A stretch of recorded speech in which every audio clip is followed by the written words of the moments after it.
بسم اللہ الرحمن الرحیم۔ عزیز طلبہ و طالبات، آج کا ہمارا لیکچر ہے اردو 12ویں جماعت، غزل نمبر 2، شاعر مرزا غالب، شعر نمبر 1 تا 3 کی تشریح۔ نیا نصاب اردو 12ویں جماعت، فیڈرل بورڈ اسلام آباد، پروفیسر چودھری محمد شریف آرائیں۔ 9ویں، 10ویں، 11ویں اور 12ویں جماعت کے لیے Urdu lecture series YouTube channel Urdu professor کے توسط سے حاضر خدمت ہیں۔ غزل نمبر 2، مرزا غالب، شاعر۔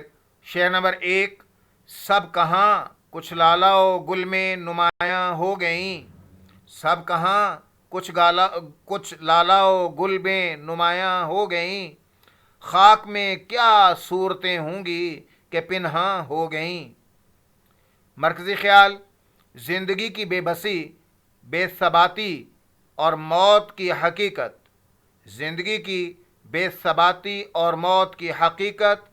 دنیا میں کتنے ہی نامور اور خوبصورت لوگ آئے، لیکن وقت گزرنے کے ساتھ وہ سب مٹی میں مل کر گم ہو گئے، صرف چند ہی نام تاریخ میں زندہ رہ گئے۔ یہ شعر انسان کی عارضی شان و شوکت اور موت کی یقینی فتح کو بیان کرتا ہے۔ یہ شعر کائنات کی ناپائیداری اور موت کی حقیقت کو بیان کرتا ہے۔ الفاظ کے معانی: سب کہاں یعنی سب لوگ کہاں، لالا و گل، شقائق النعمان، لال پھول اور گلاب یعنی گل، یہاں مراد چند نمایاں شخصیات ہیں۔ نمایاں ہو گئیں، ظاہر ہو گئیں، مشہور ہو گئیں۔ خاک، مٹی، قبر، صورتیں، خوبصورت چہرے، شخصیات پنہاں ہو گئیں، چھپ گئیں، فنا ہو گئیں، دفن ہو گئیں۔ اس شعر کی تشریح: غالب اس شعر میں بنیادی انسانی تجربے یعنی فنا کو بیان کرتے ہیں۔ دنیا کی شان و شوکت، حسن و خوبی سب عارضی ہے۔ قرآن پاک میں اللہ تبارک و تعالی کا ارشاد ہے، جس کا ترجمہ: زمین پر جو کوئی بھی ہے فنا ہونے والا ہے، اور صرف تیرے رب کی ذات ہی باقی رہے گی جو صاحب جلال و اکرام ہے۔ قرآنی آیت کا ترجمہ: مزید تم جہاں کہیں بھی ہو، موت تمہیں آ پکڑے گی، خواہ تم مضبوط قلعوں میں ہی کیوں نہ ہو۔ حدیث رسول صلی اللہ علیہ وسلم ہے، آپ صلی اللہ علیہ وسلم نے فرمایا: ترجمہ: موت کا ذکر کثرت سے کرو جو لذتوں کو کاٹ دینے والی ہے۔ کچھ لالا و گل سے مراد وہ چند لوگ ہیں جن کے نام تاریخ کے صفحات میں محفوظ ہو گئے، بے شمار لوگ گمنامی کی خاک میں دفن ہو گئے۔ فرد قائم ربط ملت سے ہے تنہا کچھ نہیں، موج ہے دریا میں بیرون دریا کچھ نہیں۔ ایک مشہور حدیث میں ہے کہ رسول اللہ صلی اللہ علیہ وسلم نے فرمایا: دنیا ایک پل ہے، اس سے گزر جاؤ، اس پر ٹھہر نہ جاؤ۔ یہ حدیث بھی دنیا کی عارضی حیثیت کو واضح کرتی ہے اور انسان کو آخرت کی تیاری کی طرف راغب کرتی ہے۔ خاک میں کیا صورتیں ہوں گی میں صورتیں سے مراد نہ صرف خوبصورت چہرے ہیں، بلکہ وہ تمام شخصیات ہیں جو اپنی خوبیوں اور کمالات کی وجہ سے ممتاز تھیں۔ پنہاں ہو گئیں کا لفظ ان کی مکمل فنا اور گمنامی کو انتہائی مؤثر طریقے سے بیان کرتا ہے۔ قرآن پاک میں اللہ تعالیٰ کا ارشاد ہے، جس کا ترجمہ ہے: ہم نے تمہیں مٹی سے پیدا کیا، اسی میں تمہیں لوٹائیں گے اور اسی سے دوبارہ تمہیں نکالیں گے۔ اس شعر کے فنی محاسن و صناع تشبیہ: لالا و گل میں نمایاں ہو گئیں میں خوبصورتی کو پھولوں سے تشبیہ دی گئی ہے جو دنیا میں ظاہر ہونے والے